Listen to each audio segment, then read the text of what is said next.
السلام علیکم ورحمۃ اللہ وبرکاتہ۔ بسم اللہ الرحمن الرحیم۔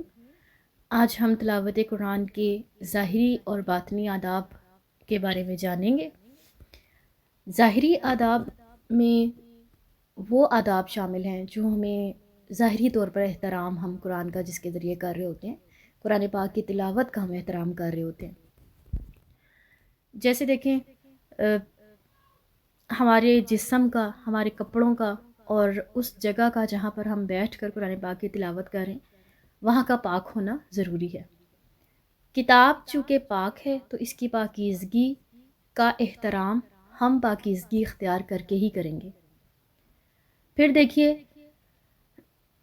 تعوذ پڑھ لیا جائے، بسم اللہ پڑھ لی جائے، وضو کا اہتمام کر لیا جائے، اور اگر بہت زیادہ سستی ہو رہی ہے کہ لگے کہ ہم قرآن پاک کی تلاوت کا حق ادا نہیں کر سکیں گے، ہو سکتا ہے ہمیں جمائیاں آ رہی ہوں جس کی وجہ سے ہم پوری طرح سے ایکٹیو نہیں ہیں، تو پھر ایسی حالت میں قرآن پاک کو فی الوقت چھوڑ دیجیے اور اپنی سستی کو دور کیجیے۔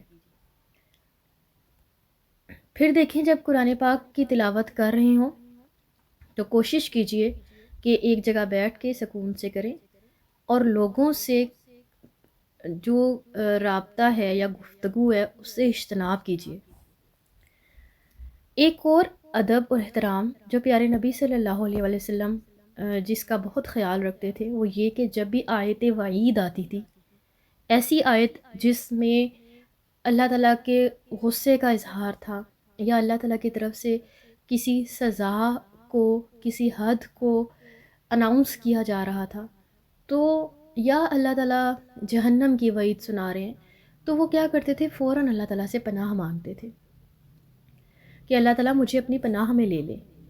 اور پھر اگر آیت رحمت آ جاتی تھی تو پھر اللہ تعالیٰ سے اس کی رحمت اور فضل طلب کرتے تھے، تو فوراً وہ آیات کا جواب دیتے تھے دعاؤں کی شکل میں۔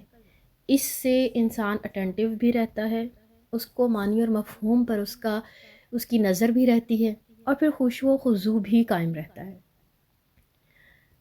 ایک اور جو چیز وہ یہ کہ قرآن پاک پڑھتے ہوئے بعض اوقات ہماری آنکھوں سے آنسو جاری ہوتے ہیں، تو کیا یہ درست ہے یا نہیں؟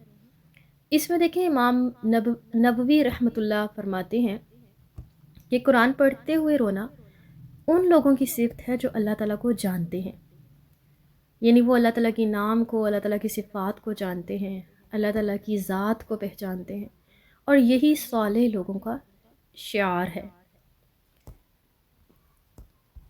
اب ادب اور احترام کو ملحوظ خاطر رکھنا جہاں ضروری ہے، وہاں پر کچھ عام غلطیاں جو ہمارے معاشرے میں ہو جاتی ہیں وہ یہ کہ قرآن پاک یا تو بہت بلند آواز میں، بہت اونچی آواز میں کہ چیخ چیخ کر پڑھا جاتا ہے، یا اس کے خلاف ایک یہ بات کی جاتی ہے، بالکل اس کے اپوزٹ یہ عمل اختیار کیا جاتا ہے کہ اتنا خود کو اتنا خاموش کر لیا جاتا ہے کہ صرف قرآن پاک پہ نظریں جمائی ہوئی ہوتی ہیں، اور وہ ان الفاظ کو اپنے ہونٹوں کو حرکت دیے بغیر بس دیکھ دیکھ کر یوں سمجھ رہے ہوتے ہیں کہ وہ پڑھ رہے ہیں۔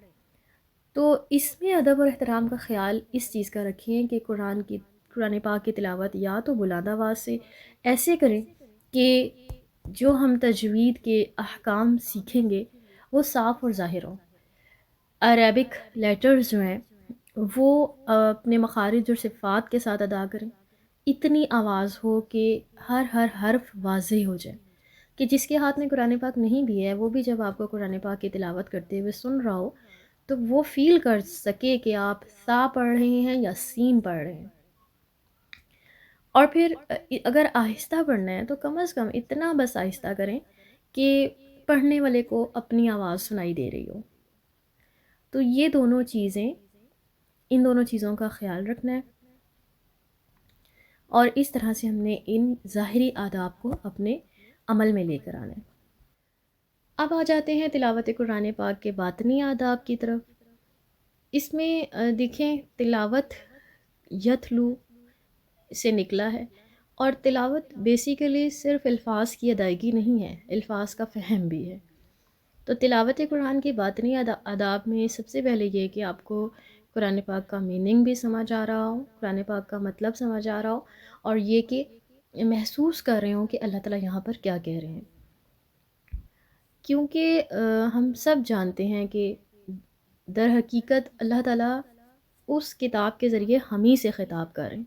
تو اگر ہم ہی لا علم ہیں، ہم ہی جہالت اختیار کریں گے، تو پھر کیسے ہمیں پتہ چلے گا کہ اللہ تعالیٰ ہم سے کیا کہنا چاہ رہے ہیں.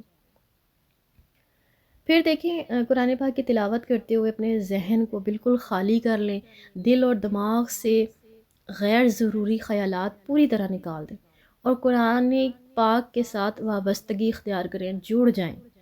معنی پر غور و فکر کی بات ہم نے کی. پھر یہ کہ جب ہمیں معنی سمجھ آ رہا ہوتا ہے تو ہمارے پڑھنے کے انداز میں خود ہی اتار چڑھاؤ آنا شروع ہو جائے گا. تو یہ اتار چڑھاؤ اس بات کی علامت ہوتی ہے کہ ہم قرآن پاک کو سمجھ کے پڑھ رہے ہیں. تو امید کرتی ہوں ان سارے آداب کا ہم سب خیال رکھیں گے، اور یہ باطنی اور ظاہری آداب اختیار کرنا ہمارے لیے بہت ضروری ہے. السلام علیکم ورحمۃ اللہ وبرکاتہ.